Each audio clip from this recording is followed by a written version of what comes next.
पद्धतीनं आपण त्यांच्याबरोबर राहीन असे शब्द देतो. मला बोलवून माझा फार मोठा मान सन्मान आपण केलात त्याबद्दल धन्यवाद देतो. थांबतो. जय हिंद, जय महाराष्ट्र. धन्यवाद साहेब. आणि यानंतर मनोगतासाठी राज्याचे युवा नेते कर्जत जामखेड विधानसभा मतदारसंघाचे आमदार माननीय रोहितदादा पवार. पाय मातीला खेळून राहू दे, मुठीमध्ये अवकाश येऊ दे. पाय मातीला खेळून राहू दे, मुठीमध्ये अवकाश येऊ दे. तव कीर्तीचा ध्वजा निरंतर आकाशाच्या उंच जाऊ दे. आदरणीय दादा. डॉक्टर एन डी पाटील बहुउद्देशीय सभागृह याच्या उद्घाटनानिमित्त हा कार्यक्रम इथं ठेवला आणि या कार्यक्रमासाठी आवर्जून उपस्थित असणारे आपल्या राज्याचे उपमुख्यमंत्री अजितदादा, तसंच मंत्री उच्च व तंत्रशिक्षण या जिल्ह्याचे पालकमंत्री चंद्रकांत दादा, ज्यांनी आत्ताच आपल्या सर्वांना मार्गदर्शन केलं असे रामशेठजी ठाकूर, त्याच्याचबरोबर आमच्या सर्वांचे मार्गदर्शक ज्येष्ठ नेते, या परिसराचे लाडके आमदार जयंतरावजी पाटील साहेब, त्याच्याचबरोबर ज्यांनी सुरुवातीला मार्गदर्शन केलं असे आशिषजी देशमुख साहेब, अशोकजी काकडे, संदीपजी गुगे, ज्यांनी आपल्या सर्वांना या ठिकाणी बोलावलं अशा आपल्या सर्वांच्याच लाडक्या माई, त्याच्याचबरोबर संगीता काकी, प्रशांत काका, सुनील भाऊ पाटील, ॲडव्होकेट NR पाटील, उपस्थित असणारे सर्वच नेते, पदाधिकारी, सामाजिक कार्यकर्ते, पत्रकार, या परिसरामध्ये असणारे सर्व प्रतिष्ठित व या राज्याचं आणि देशाचं भविष्य म्हणजे आमचे सर्व युवा वर्ग, बंधू आणि भगिनींनो, आज RR आबांची जयंती. मी मनापासून आपल्या सर्वांना आबांच्या जयंतीनिमित्त शुभेच्छा देतो. आज जन्माष्टमीसुद्धा या दिवसाच्या, पवित्र दिवसाच्या आपल्या सर्वांना मी शुभेच्छा देतो. हे जर व्यासपीठ आपण सर्वांनी बघितलं तर अनेक दिग्गज नेते या व्यासपीठावर आहेत. क्रिकेटच्या भाषेत बोलायचं झालं तर अनेक राजकारणातले मोठे मोठे खेळाडू या व्यासपीठावर बसलेले आहेत. अजितदादांच्या बाबतीत बोलायचं झालं आणि बॉलिंगच्या स्टाईलमध्ये बोलायचं झालं तर दादा यॉर्कर टाकणारे आहेत, फास्ट बॉलर आहेत. त्यांच्या स्पीडचं काही प्रमाणात बॅट्समनला भीती वाटते. चंद्रकांत दादा इथं आहेत, कधी बॅटिंग करतात, कधी बॉलिंग करतात, पण मीडियम पेस बॉलर आहेत, पण बॉलिंग पण चांगली टाकत असतात. जयंत पाटील साहेबांच्या बाबतीत बोलायचं झालं, कधी ऑफ स्पिन टाकतात, कधी लेग स्पिन टाकतात, कधी गुगली टाकतात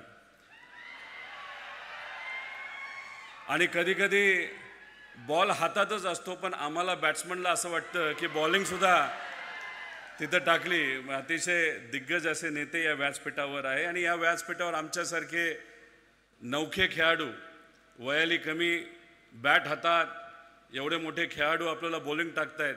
जमेल तसं बॉल मारण्याचा प्रामाणिकपणे प्रयत्न त्या ठिकाणी आम्ही सर्वजण करत आहोत.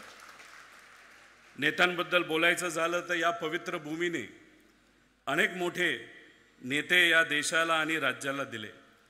कैलासवासी यशवंतरावजी चव्हाण साहेब, लोकशाही अण्णाभाऊ साठे, क्रांतिसिंहजी नाना पाटील, कैलासवासी राजाराम बापू, कैलासवासी नागनाथ अण्णा नायकवडी, कैलासवासी वसंतदादा पाटील, कैलासवासी पतंगरावजी कदम साहेब, कैलासवासी RR आबा, त्याच्याचबरोबर आत्ताच्या काळामध्ये महाराष्ट्रामध्ये या परिसराचं नाव ज्यांनी पुढं नेलं आणि मनापासून या जिल्ह्यासाठी आणि महाराष्ट्रासाठी प्रयत्न करतात असे जयंत पाटील साहेब, त्याच्याचबरोबर या परिसरामध्ये ज्यांचं कार्यक्षेत्र होतं, जे या परिसरामध्ये रयत शिक्षण संस्थेच्या माध्यमातून मुलांच्या भवितव्यासाठी काम करायचे असे आपल्या सर्वांचेच लाडके ND पाटील साहेब.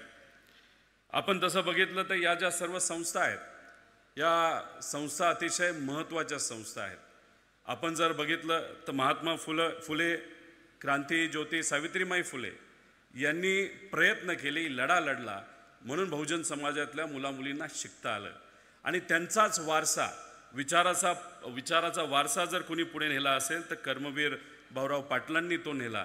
आणि नंतरच्या काळामध्ये एन डी पाटील साहेब असतील, त्याच्याचबरोबर आमच्या माई असतील, यांनी तो विचाराचा वारसा हा पुढे नेला. ह्या ज्या संस्था आहेत, एन डी मामा नेहमी म्हणायचे की ह्या ज्या संस्था आहेत फक्त संस्था नसून हा एक विचार आहे आणि हा विचार जपण्याची जबाबदारी ही आपल्या सर्वांची, आणि तेच कार्य हे सर्व दिग्गज नेते आपण सर्वजण या ठिकाणी करत आहात. एन डी पाटील साहेबांबद्दल बोलायचं झालं तर अतिशय कष्ट करणारं व्यक्तिमत्व. कर्मवीर भाऊरांच्या रयत शिक्षण संस्थेमध्ये कमवावं शिका या योजनेच्या अंतर्गत त्यांचं शिक्षण झालं आणि त्यानंतर त्याच शिक्षण संस्थेमध्ये त्यांनी प्राध्यापक म्हणून, त्याच्यानंतर मॅनेजिंग काउन्सिलचा मेंबर म्हणून खूप चांगलं काम केलं. रयतमध्ये काम करत असताना स्वतः विविध शाळेमध्ये ते जायचे, शाळा कशी आहे, काय अडचण आहे हे समजून घ्यायचे आणि त्या अडचणी सोडवण्याचा प्रामाणिकपणे त्यांनी त्या ठिकाणी प्रयत्न केला. त्याच्याचबरोबर आपल्या माईंच्याबद्दल बोलायचं झालं, ज्या पद्धतीने महात्मा फुलेंना जर पाठीमागे ताकद जर कुणी दिली असेल तर क्रांती ज्योती सावित्रीबाई फुलेंनी दिली. त्याच्याचबरोबर कर्मवीर भाऊराव अण्णांच्या बाबतीत बोलायचं झालं तर लक्ष्मीबाईंनी त्यांना ताकद दिली. त्यांचाच वारसा, विचाराचा वारसा पुढे घेऊन जात असताना आमच्या माईंनी एन डी पाटील साहेबांच्या पाठीमागे भक्कमपणे उभं राहून राजकारण, समाजकारण, शैक्षणिक संस्थेमध्ये खूप असे मोलाचं काम तिथं त्या ठिकाणी केलेलं आहे आणि त्याचा अभिमान हा आम्हा सर्वांना आहे. एन डी पाटील साहेबांच्या राजकारणाच्या बाबतीत बोलायचं झालं तर त्यांचं कार्य हे खूप मोठं आहे. कदाचित 18 वर्ष ते आमदार होते, मंत्री होते, त्याच्याचबरोबर शेकाप या पक्षाचे प्रमुख नेते होते आणि जेव्हा केव्हा आमदार असायचं त्यांचं भाषण जेव्हा विधिमंडळामध्ये व्हायचं तेव्हा सर्व पत्रकार, नेते, मंत्री हे सर्व आवर्जून ते भाषण ऐकण्यासाठी तिथं येत होते. कारण त्यांच्या भाषणामध्ये फक्त बोलायचं म्हणून काही मुद्दे नव्हते, त्यांच्या भाषणामध्ये अभ्यासू मुद्दे असायचे आणि त्या मुद्द्याच्या माध्यमातून या राज्याचा खऱ्या अर्थाने विकास हा झाला असता. जेव्हा केव्हा आम्ही त्यांना भेटलोय तेव्हा त्यांच्या हातामध्ये एक पुस्तक नेहमी बघितलेलं आहे आणि असं म्हणलं जातं की त्यांच्या हातामध्ये एकदा एक पुस्तक आलं, सकाळी जर पुस्तक सुरू केलं तर संध्याकाळपर्यंत ते पुस्तक संपून जायचं, एवढं त्यांना वाचण्याची आवड होती. आदरणीय पवार साहेबांनी, एन डी पाटील साहेबांनी एकत्रित काम केलंय. कदाचित माईच योग्य पद्धतीने सांगू शकतील, पण जेव्हा केव्हा राजकीय दृष्टिकोनातून एन डी पाटील साहेब बोलायचे तेव्हा बहुतांश वेळेस पवार साहेबांबद्दल त्यांनी टीकाच केली असावी, पण ती टीका करत असताना ती सकारात्मक टीका असायची. आजच्या काळासारखी खालच्या लेवलला जाऊन टीका कुणी तिथं करत नव्हतं आणि मग ते टीका करायचे. पण जेव्हा केव्हा एखादा चांगला कौटुंबिक विषय असेल, सामाजिक विषय असेल, ते दोघं एकत्रित यायचे. नेहमी ते म्हणायचे की राजकारणामध्ये आम्ही टीका करत असलो तरी कुटुंब म्हणून आम्ही एकत्रित आहो आणि समाजकारणामध्ये काम करणारे दोन दिग्गज म्हणून आम्ही एकत्रित राहून काहीतरी सकारात्मक करण्याचा विचार तिथं करत असतो, असं एन डी पाटील साहेब तिथं म्हणायचे. खरं तर एक किस्सा सांगतो. अधिवेशनामध्ये काही वर्षांपूर्वी मी भाषण केलं. अनेक लोकांनी सांगितलं चांगलं भाषण झालं. मग मला दादांचा फोन आला, अजितदादांचा फोन आला. त्यावेळेस आम्ही एकत्रित होतो पार्टी म्हणून आणि मग त्यांनी मला घरी बोलवून घेतलं.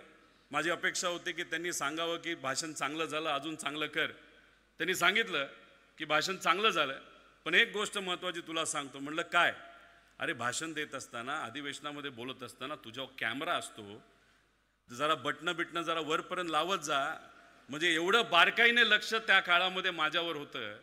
आता ते गावकीचा विचार करतात पण भावकीला कुठंतरी विसरलेले आहेत. अर्थमंत्री आहेत, कुठंतरी निधीच्या बाबतीत त्यांनी तिथं विचार करावा अशी मी विनंती करतो. 1980च्या काळामध्ये पुलोतचं सरकार होतं, तेव्हा एन डी पाटील साहेब सहकार मंत्री होते. काही कारणात ते सरकार टिकू शकलं नाही. ज्या दिवशी सरकार पडलं त्या दिवशी एन डी पाटील साहेबांनी जे शासकीय बंगला आहे तो तिथं सोडला. आजच्या काळामध्ये आपण जर बघितलं तर अनेक लोक 5-5 महिने झाले तरी बंगला सोडत नाहीत, पण तो बंगला त्यांनी सोडला. तिथून जी शासनाची गाडी होती ती सोडून दिली. स्वतः ते मुंबई सेंट्रलला गेले, तिथून बसमध्ये बसले आणि परत ते कोल्हापूरला तिथं आले. अशा विचाराचे नेते त्या काळामध्ये तिथे होते आणि यांचं आपण सर्वांनीच मार्गदर्शन आणि त्यांच्याकडे बघूनच आपली वाटचाल कशी होईल याचा विचार हा आपण सर्वांनी केला पाहिजे. जयंत पाटील साहेबांबद्दल बोलायचं झालं तर ते सुद्धा अनेक संस्था मनापासून बघत असतात. सगळ्या संस्था ह्या कॉपरेटिव्हमध्ये आहेत. तुम्ही जर बघितलं तर अजितदादांनी सुद्धा अधिवेशनामध्ये भाषण करत असताना जर संस्था चालवायच्या असतील तर त्या जयंत पाटील साहेबांसारख्या चालवायचं असं त्यांनी सांगितलं आहे. आणि मी सुद्धा जवळून तेच तिथं बघितलेलं आहे. कॉपरेटिव्ह कारखाना असू द्या, शिक्षण संस्था असू द्या, अतिशय डोळ्यात तेल घालून ते चालवत असतात. कारण का त्यांचं नेहमी म्हणणं असतं ह्या कॉपरेटिव्ह संस्था आहेत, ह्या प्रायव्हेट संस्था नाहीत, ह्या शेतकऱ्याच्या कष्टकऱ्याच्या सामान्य लोकांच्या संस्था आहेत, त्या तशाच चालवल्या पाहिजे असं त्या ठिकाणी विचार हे जयंत पाटील साहेबांनी नेहमी तिथं मांडलेले आहेत. आराराबांचं काम हे तुम्हाला माहिती, जयंत पाटील साहेब आराराबा असतील, त्याच्याचबरोबर पतंगरावजी कदम साहेब असतील, हे सर्व लोक एकत्रित या परिसराच्या विकासासाठी तिथं झटत असायचे. आणि चांगलं कसं या जिल्ह्यामध्ये होईल यासाठी त्यांनी प्रयत्न तिथं केलेला आहे. सांगलीच्या बाबतीत बोलायचं झालं, या जिल्ह्यामध्ये संस्कृतीला फार महत्त्व दिलं जातं. खरं तर आत्ता चंद्रकांत दादा इथं आहेत. दादा, आत्ताच्या काळामध्ये काही लोक आहेत, तुमच्याकडे बघितल्यानंतर तुम्ही भाजपचे नेते असला तरी तुम्ही भाजपचं खऱ्या अर्थाने सोनं आहात. अनेक वर्ष त्या पक्षामध्ये तुम्ही राहिलेले आहात. जेव्हा केव्हा आम्ही तुम्हाला भेटतो तुम्ही आमचा ऐकून घेता. एखाद्या मुलांचा नाही तर विद्यार्थ्यांचा प्रश्न असेल लगेचच्या लगेच तुम्ही तिथं फोन लावता आणि ही तुमची स्टाईल आम्हाला आवडते. तुम्ही राजकारणाच्या ठिकाणी राजकारण आहे, समाजकारणाच्या ठिकाणी समाजकारण. पण दादा तुम्ही सोनं आहात. पण आत्ताच्या काळामध्ये काही बेंटेक्सचे लोक या जिल्ह्यामध्ये तिथं फिरत आहेत आणि खालच्या लेवलला जाऊन काही मोठ्या नेत्यांबद्दल ते तिथं टीका करतात. त्यामुळे या बेंटेकच्या सोन्याचं काय करायचं हे भाजपच्या खऱ्या सोन्याने तिथं लक्षात घेतलं पाहिजे असं मला तरी तिथं वाटतं. अजितदादांच्या बाबतीत काय बोलाय, शब्दाला पक्के. विद्याप्रतिष्ठान ही जी संस्था आहे आदरणीय पवार साहेबांनी सुरू केली, पण नंतरच्या काळामध्ये अजितदादांनी त्या संस्थेमध्ये लक्ष देऊन ती संस्थासुद्धा खूप चांगल्या पद्धतीने चालवली आहे. पुणे बँक, कोऑपरेटिव्ह बँक जी आहे ती या देशातली उत्कृष्ट अशी डिस्ट्रिक्ट कोऑपरेटिव्ह बँक हे दादांच्या मार्गदर्शनाखाली तिथं चालत असते. त्याच्याचबरोबर पुणे जिल्हा शिक्षण मंडळ ही चांगली संस्था आहे, ती चांगल्या पद्धतीने तिथं चालवत असतात. जसं माईंनी मगाशी सांगितलं, जे खरे ते खरे आणि हा माझा स्वभाव, जे चांगले ते चांगले, जे वाईट आहे वाईट, हे इथं बोलून दाखवायचा मी प्रयत्न करतो. शेवटच्या 2 मिनिटांमध्ये मला फक्त एवढंच सांगायचं आहे, जेव्हा केव्हा माई सांगतात की आपल्याला हे करायचं आहे, कारण माईंची तळमळ ही आम्हाला सगळ्यांना माहिती आहे. माई प्रामाणिकपणे संस्थेसाठी प्रयत्न करत असतात. ज्याला केला विनंती करता येईल ते विनंती करत असतात. मगाशी माईंनी सांगितलं की ही जी बिल्डिंग आहे आपल्याला लवकरात लवकर बांधायची आहे. माई, माझा 40वा वाढदिवस पुढच्या महिन्यामध्ये येत आहे. मी खूप मोठा नाही, पण एक तुम्हाला सांगतो, माझ्याकडनं एक सेवा म्हणून 40 लाख रुपये या आपल्या या बिल्डिंगसाठी तिथं मी देत आहे, फक्त सेवा म्हणून. जेव्हा तुम्ही कारण तुम्ही इतकं प्रामाणिकपणे काम करता, म्हणजे तुम्ही घरचा विचार करत नाही, एनडी मामांनी विचार तिथं केला नाही, प्रशांत काका करत नाहीत, संगीता काकी करत नाहीत. तुमचं फक्त एकच मनामध्ये असतं, इथं या भागामध्ये असणाऱ्या या गरीब कुटुंबातून सामान्य कुटुंबातल्या मुलामुलींना चांगली संधी द्यावी. म्हणून कदाचित या भागातलं पहिलं लॉ कॉलेज जर कोण काढत असेल तर ही संस्था आपली तिथं काढत आहे. आणि त्यासाठी फुल नाही तर फुलाची पाकळी म्हणून मी मदत करत आहोत आणि एक सेवा म्हणून तिथं समजावं. आता माझ्यानंतर फार मोठ्या मोठ्या लोकांची भाषणं आहेत. मी तर साधा कार्यकर्ता आहे, मी लहान माणूस आहे, आत्ताच नवीन आलेलो आहे राजकारणामध्ये, समाजकारणामध्ये, छोटी मोठी कंपनी तिथं चालवतो. माझ्यानंतर चंद्रकांत दादा बोलणार आहेत. चंद्रकांत दादा कोण आहेत तर या राज्याचे मंत्री आहेत का नाही? मग आपली अपेक्षा काय, 1-0 वाढला पाहिजे का नाही वाढला पाहिजे? वाढला पाहिजे का नाही? हात वर करून सांगा. आणि चंद्रकांत दादा नंतर कोण बोलणार आहे? या राज्याची तिजोरीची चावी कोणाकडे? मग चंद्रकांत दादा जर 1-0 वाढवत असतील माझ्या आकड्यामध्ये, तर 2-0 कुणी वाढवले पाहिजे? हात वर करून वाढवले पाहिजे का नाही?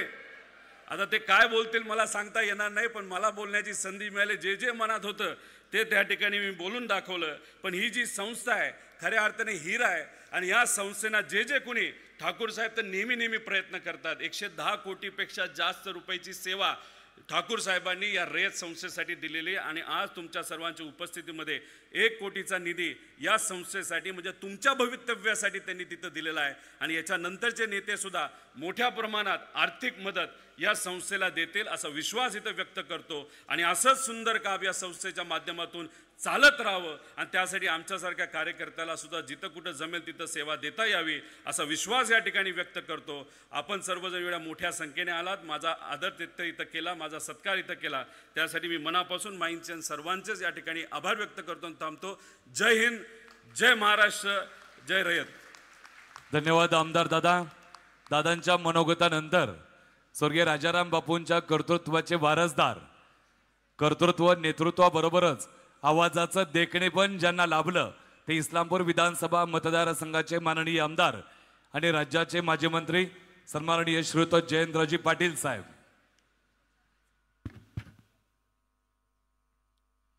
राज्याचे उपमुख्यमंत्री श्रीयुत अजितदादा पवार,